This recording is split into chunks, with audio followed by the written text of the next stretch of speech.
कई बार ऐसा होता है कि हम घंटों पढ़ाई करते हैं, पन्ने के पन्ने रखते हैं, लेकिन जब पेपर सामने आता है तो दिमाग बिल्कुल खाली हो जाता है। क्या आप भी महसूस करते हो कि आपने बहुत मेहनत की लेकिन फिर भी जीके जीएस याद नहीं रहता? चिंता मत करो दोस्त, तुम अकेले नहीं हो। हर वो बच्चा जो सपनों में सरकारी नौकरी देखता है इस दर्द से गुजरता है। लेकिन इस वीडियो में मैं तुम्हारे साथ कुछ ऐसी जबरदस्त ट्रिक्स शेयर करूंगा जो जीके जीएस को मजेदार बना देंगी और तुम्हारे दिमाग में हमेशा के लिए बैठ जाएंगी। क्योंकि ये सिर्फ पढ़ाई की बात नहीं है, ये बात है तुम्हारे करियर की, तुम्हारे संघर्ष की और उस उम्मीद की जो तुम्हें हर रोज आगे बढ़ने के लिए मजबूर करती है। तो वीडियो को ध्यान से देखो, कुछ नया सीखो। और अगर तुम भी अपने सपनों को सच करना चाहते हो तो इस वीडियो को लाइक जरूर करना, अपने दोस्तों के साथ शेयर करना और ऐसे ही मोटिवेशन और स्ट्रेटजी के लिए तैयारी अड्डा को सब्सक्राइब करना मत भूलना। चलिए अब शुरू करते हैं जीके याद करने की सबसे असरदार ट्रिक्स के साथ। भारत का इतिहास।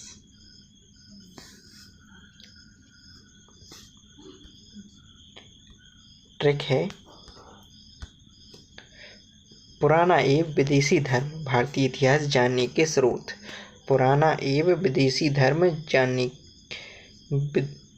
धर्म भारतीय इतिहास जानने के स्रोत कौन कौन से हैं? पुराना यानी पुरातत्व संबंधी साक्ष्य, एवं मतलब यानी ऐतिहासिक ग्रंथ, विदेशियों का विवरण, धर्म ग्रंथ, संकेत। प्राचीन भारतीय इतिहास के विषय में जानकारी मुख्यतः 4 स्रोतों से प्राप्त होती है। पहला स्रोत है पुरातत्व संबंधी साक्ष्य, दूसरा है ऐतिहासिक ग्रंथ, तीसरा है विदेशियों का विवरण, चौथा है धार्मिक ग्रंथ। दूसरी ट्रिक है सौरी आया चारों वेद के नाम है। सौरी आया, सा यानी सामवेद, री मतलब यानी ऋग्वेद, आ यानी अथर्ववेद और यजुर्वेद। सौरी आया चारों वेदों के नाम याद करने की ट्रिक है। संकेत। वेदों की संख्या 4 है जो इस प्रकार है: ऋग्वेद, सामवेद, यजुर्वेद और अर्थवेद। इसमें सबसे प्राचीन वेद ऋग्वेद है एवं इस सबसे बाद का वेद अर्थवेद है। यजुर्वेद ग्रंथ एवं गद्य एवं पद्य वाला, जबकि सामवेद भारतीय संगीत का जनक है और अर्थवेद रोग निवारण, तंत्र मंत्र, जादू टोना, सांप शौप, वशीकरण, प्रेम विवाह आदि संबंधों से संबंधित है। अगली ट्रिक है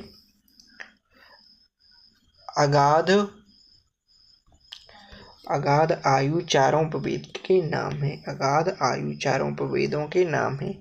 आ से अर्थशास्त्र, गा से गंधर्ववेद, धा से धनुर्वेद और आयु से यजुर्वेद। अगाध आयु चारों उपवेदों के नाम हैं। संकेत। चारों उपवेदों के अतिरिक्त सभी के एक उपवेद भी हैं जो निम्न हैं। एक उपवेद है आयुर्वेद का ऋग्वेद है, दूसरा गंधर्ववेद का सामवेद, यजुर्वेद का धनुर्वेद का यजुर्वेद और अर्थशास्त्र का अर्थवेद। अगली ट्रिक है छवि, निज, छवि, शिशु। 6 वेदों के नाम है। निज, छवि, शिशु।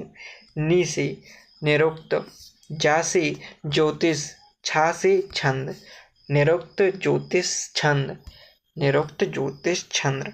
बी से व्याकरण, सी से शिक्षा, सु यानी सूत्र, व्याकरण, शिक्षा, सूत्र।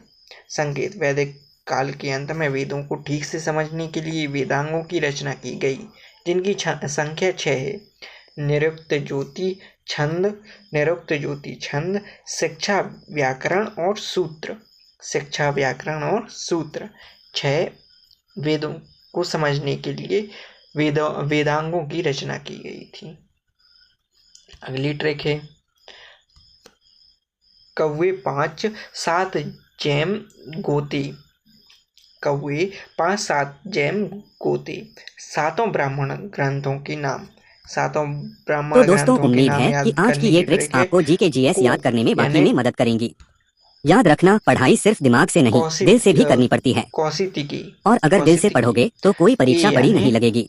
अब अगर आप RRB NTPC 2025 की तैयारी कर रहे हैं तो हमारी RRB NTPC प्रैक्टिस सेट 2025 की पूरी प्लेलिस्ट जरूर देखें। वहां आपको topic wise question practice, explanations और एग्जाम पैटर्न के हिसाब से तैयारी का पूरा गाइड मिलेगा। लिंक नीचे डिस्क्रिप्शन में है, अभी क्लिक करके जरूर देखें। और हाँ दोस्तों, अगर ये वीडियो आपको अच्छा लगा हो, कुछ नया सीखने को मिला हो तो वीडियो को लाइक जरूर करें, अपने दोस्तों के साथ शेयर करें और हमारे चैनल तैयारी अड्डा को सब्सक्राइब करना मत भूलें। आपकी एक लाइक और सब्सक्राइब हमें मोटिवेट करती है और ऐसे ही मेहनत से भरे वीडियो लाने का हौसला देती है। मिलते हैं अगले वीडियो में, तब तक पढ़ते रहो, सीखते रहो, क्योंकि मेहनत कभी बेकार नहीं जाती। और गोपद अर्थवेद है। अगली ट्रिक है रामवाक्य महाव्यास। रामवाक्य महाव्यास महाकाव्य और उनके रचयिता। राम से रामा रामायण, वाक से वाल्मीकि, महा से महाभारत, व्यास से व्यास। रामवाक्य महाव्यास, रामवाक्य महाव्यास महाकाव्य एवं उनके रचयिता। संकेत प्राचीन भारत में दो प्रमुख महाकाव्यों की रचना हुई, रामायण और महाभारत। रामायण की रचना महर्षि वाल्मीकि ने तथा महाभारत की रचना महर्षि व्यास ने की। महाभारत को जय संहिता के नाम से भी जाना जाता है। अगली ट्रिक है एक प्रश्न श्वेत बृहद मूछ कौन। एक प्रश्न श्वेत बृहद मूछ कौन। कुछ प्रमुख उपनिषदों याद करने की ट्रिक है। एक प्रश्न श्वेत बृहद मूछ कौन। ए यानी एर्योपनिषद, का यानी कठोरोपनिषद, प्रश्न यानी प्रश्नोपनिषद, श्वेत यानी श्वेताश्रोपनिषद, बृहद यानी बृहदारण्यकोपनिषद, मु यानी मुक्तोपनिषद, छंद यानी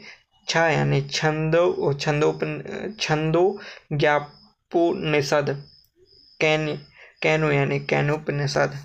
अगला है संकेत उपनिषदों में आत्मा, परमात्मा और संपूर्ण विश्व की प्रचलित दार्शनिक विचारों का संकलन है। उपनिषदों की कुल संख्या 108 है। इसमें से कुछ प्रमुख निम्न हैं। ऐतरेयोपनिषद ऋग्वेद से, बृहदारण्यकोपनिषद यजुर्वेद से, ईशोपनिषद शुक्ल यजुर्वेद, कठोरोपनिषद श्वेतारोपनिषद कृष्ण यजुर्वेद, छंदोज्ञायोपनिषद कैनोपनिषद, सामवेद से प्रश्नोपनिषद, मुंडकोपनिषद, अर्थवेद से मुंडको अर्थवेद उपनिषद से ही सत्यमेव जयते राष्ट्र चिन्ह लिया गया है। अगली ट्रिक है सुंदर बालक उत्तर अयोध्या के आरण्य में युद्ध की। सुंदर बालक उत्तर अयोध्या में आरण्य में युद्ध की। रामायण के 7 कांडों के नाम। सुंदरकांड, बालक यानी बालकांड, उत्तर यानी उत्तरकांड, अयोध्या यानी अयोध्याकांड, अरण्यक यानी अरण्यकांड, युद्ध यानी युद्धकांड और की यानी किष्किंधा कांड। सुंदर बालक उत्तर अयोध्या के अरण्य में युद्ध की। संकेत वाल्मीकि द्वारा रचित रामायण 7 कांडों में बटा हुआ है, जो इस प्रकार है। बालकांड, अयोध्याकांड, अरण्यकांड, किष्किंधा कांड, सुंदरकांड, युद्धकांड और उत्तरकांड।